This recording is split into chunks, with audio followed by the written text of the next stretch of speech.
안녕하세요. 김동섭입니다. 9월 27일 아침 시작하도록 하겠습니다.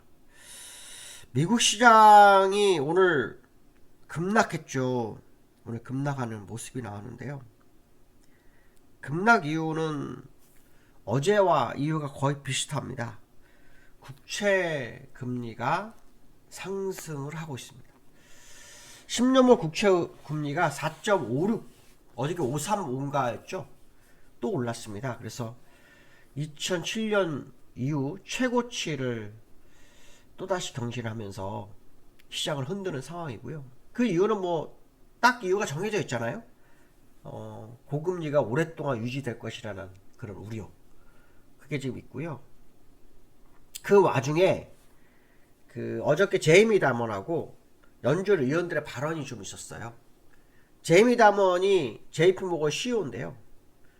금리 7% 금리 언급을 하네요. 근데 제가 예전에 7%까지는 가능할 것 같다. 그 얘기를 한번 한 적이 있었는데, 공개 방송에서요. 지금 이제 7% 처음 얘기 나왔습니다. 7%. 7%까지는 얘기가 나왔는데요. 7%면 지금부터 한 1.5 정도를 더 올려야 되는 거죠. 1.5. 1.5 더 올려야 되는데, 지금 유가의 상승이나 이런 걸 봤을 때, 불가능한 수치는 아닙니다. 가능성 충분히 있는데 제가 예전에 7%로 공부했는데 그게 이제 현실적으로 시장에서 뉴스로 나오고 있는 그런 상황이라는 해석을 해야 될 것 같고요. 수잔 콜린스 보스턴 연은 총재도 발언을 했었는데요. 금리가 이전 전망보다 더 높게 더 오래 유지될 수 있다 이런 발언을 하네요. 또 닐 카시카리 미니애폴리스 연은 총재 같은 경우에는 한 차례 더 금리 인상할 필요성을 제시했다. 요건 이제 11월 달 금리 인상 가능성을 얘기하는 거죠. 이렇게 되면은 내년도에 점도표상으로는 금리 인하를 한 2번 생각하고 있는 그 상황 속에서 그것도 물 건너가고 금리 인상이 당분간 좀 지속될 수도 있지 않을까 이런 해석도 돼보죠. 왜냐면 제이미 다먼의 발언이라고 하면 발언대로 하면 1.5%를 올리려면요 0.25씩만 6번을 올려야 돼요. 내년 내내 올려야 되는 거거든요. 이게 말이 안 되잖아요. 그렇죠? 물론 7%라는 것은 이제 목표치에 제시한 거 그냥 목표를 제시한 거지 실제로 거기까지 안 갈 수 있다 치더라도 6.5나 6 정도 간다고 하더라도 두세 번은 올려야 되는 거죠. 그러니까 결론적으로 말하면 내년도에 금리 인하가 쉽지 않을 수 있겠다 이런 해석도 되겠죠. 물론 경기 침체가 오면 얘기는 달라지죠. 경기 침체가 오면 얘기가 달라지시는데 어쨌든 현재 연준은 고금리를 유지할 수밖에 없는 그런 구조로 가고 있는 거에 대해서 확인시키는 그런 내용들이 있다. 이런 해석을 해야 되겠죠. 어저께 무디스가 미국의 국가신용도 강등 경고에 대한 얘기 있었죠. 악영향을 미칠 수 있다. 이런 얘기 했었는데 그게 또 미국 시장에 영향을 좀 미쳤다고 하네요. 요 근래 헤지 펀드들이요 미국에서 이 주식을 매도하고 있답니다. 그러니까 매수 비중보다 매도 비중을 더 많아지는 상황. 결국 약간 비관론이 시장에서 나오고 있다. 이런 해석도 되겠죠. 아마존이 주가 하락에 좀 영향을 많이 미쳤는데요. 그 반독점 소송을 당했습니다. 그래서 4% 정도 하락하면서 시장을 좀 눌러주는 그런 상황이 있었다. 이렇게 해석이 돼야 되겠죠. 미국 시장 1.5%, 나스닥 1.5%, 다우 1.1% 하락하게 마감했는데요. 기술적으로 보시면은 다우가 어저께 200일선 지지력 테스트를 하루 하자마자 바로 무너졌죠. 그렇죠? 우리나라는 이틀을 200일에서 싸움을 했었죠. 우리나라는요. 어디 한번 볼까요?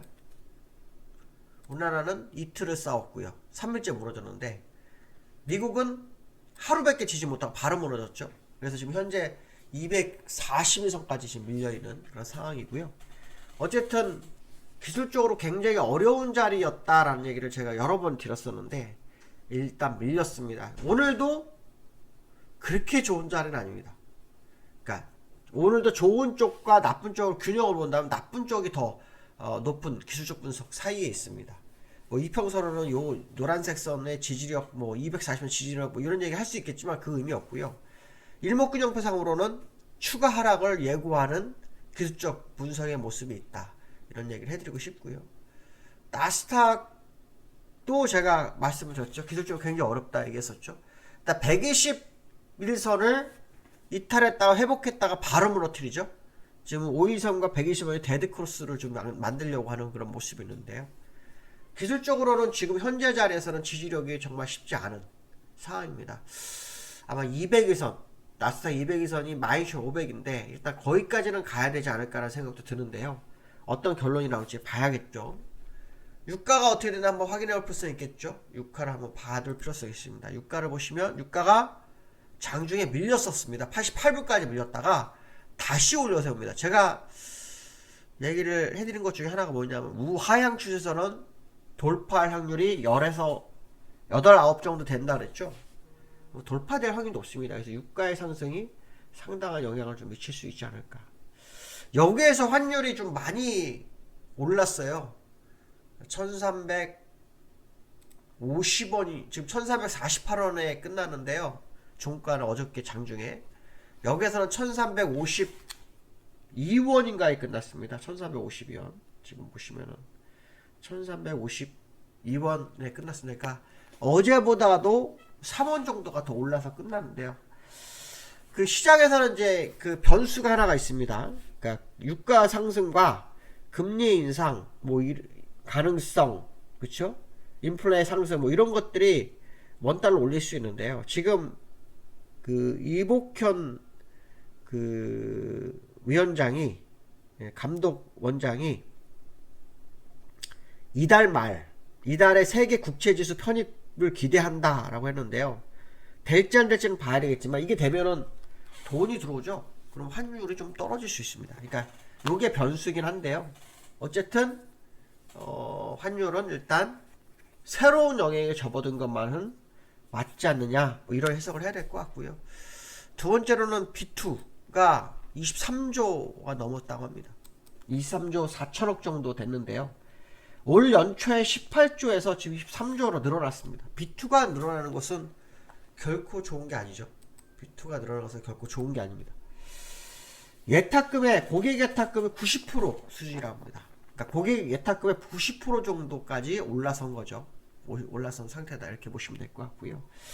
이 예탁금은 또 감소를 하고 있다고 합니다. 그러니까 이게 예탁금이 감소하면 실제로 투자가는 줄어드는 거고 줄어드는 상황에서 기존의 투자가가 비트를 늘리는 거니까 주가가 밀리게 되면은 이게 로스컷으로 나올 수도 있는 거죠. 그래서 비트가 항상 증가하면 위험하다라는 게 시장의 진리 중에 하나인데요. 굉장히 많이 늘었다고 합니다. 연이자가 8%나 된다고 하네요. 굉장히 높은 이자를 주고 비트를 하고 있다. 뭐 이런 얘기를 해줄 수 있을 것 같습니다. 세 번째로는 코스피 시총이 2천조 붕괴가 됐습니다. 코스피가 2천조를 어제 하락하면서 붕괴가 됐다고 합니다. 2천조가 붕괴된 상황이다. 이렇게 보시면 될 것 같고요. 기술적으로는 오늘도 미국과 우리나라가 지금 똑같이 240일선에 딱 걸쳐 있거든요. 정말 어려운 자리입니다. 아직도 기술적으로 굉장히 어려운 자리다. 이렇게 보고 있습니다. 그래서 주가가 어떤 반응이 나올지 봐야 되는데요. 제일 중요한 것은 뭐냐면 삼성전자와 2차전지죠. 뭐 자동차주도 영향을 미칠 수 있지만 요 근래는 삼성이 2차전지인데 이 삼성전자도 어제 밀렸고 2차전지도 밀리는 상황이거든요. 그래서 이들의 흐름을 한번 오늘 확인해야 될 필요성이 있고요. 특히 그 기관의 흐름. 어저께 기관들 매도했죠. 어저께 기관 4,700억 매도했습니다. 외국인 안 팔았고요. 그래서 기관의 현물 매도가 그 다음에 외국인의 선물 매도가 상당히 영향을 미칠 하루였기 때문에 오늘도 역시 기관의 흐름을 좀 봐볼 필요성이 있습니다. 기관이 오늘도 매도를 하는지를 봐야겠죠.